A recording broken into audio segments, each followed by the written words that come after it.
بہت ساری جگہوں میں کسی بیٹے سے پوچھتے ہیں نا کہ آپ کا والد نماز پڑھتا ہے،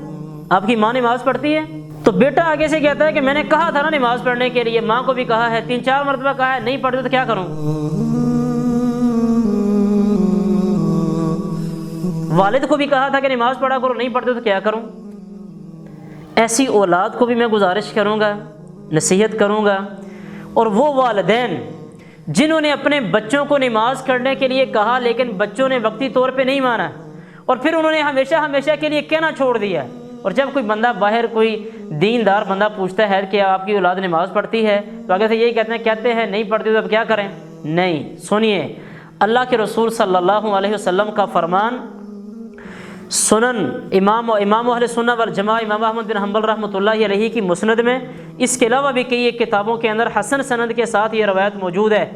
اللہ کے رسول علیہ الصلوۃ والسلام نے فرمایا کہ 5 نمازیں ہیں، من حافظ علیہ، جس بندے نے ان 5 نمازوں کے اوپر ہمیشگی کی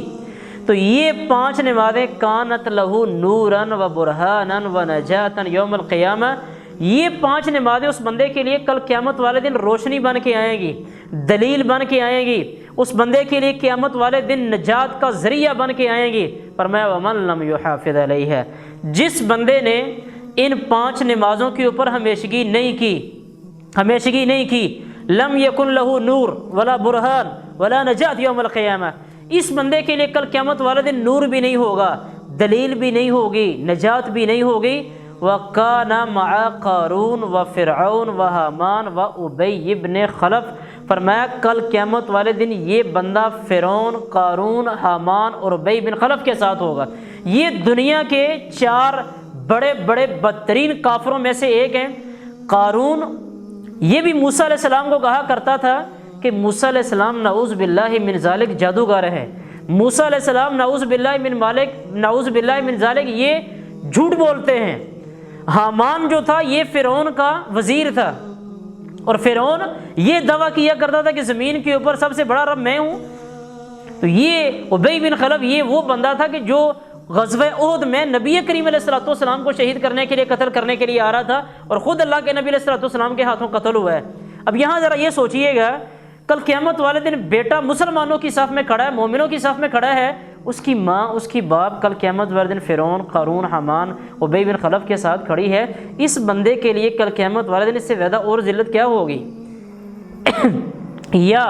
ایک ماں، ایک باپ مومنوں مسلمانوں کی صف میں کھڑا ہے، اس کی اولاد، اس کی بیٹی، اس کا بیٹا آج دنیا میں جس کی ذرا سی تکلیف بھی برداشت نہیں ہوتی، کل یہی اگر فرعون، قارون، حامان، ابی بن خلف کی صف میں کھڑا ہے، اس والد یا والدہ کی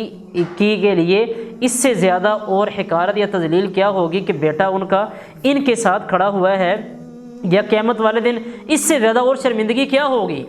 لہذا میں والدین سے بھی یہ گزارش کروں گا کہ اپنے بیٹوں کو بار بار نصیحت کا کہا کریں، اولاد کو بھی یہ کہوں گا کہ جن کی ماں نماز نہیں پڑھتی، جن کا باپ نماز نہیں پڑھتے، وہ ان کو اپنے والدین کو نماز پڑھنے کے لیے کہا کریں، اور کل قیامت والے دن کی اس شرمندگی سے بچیں۔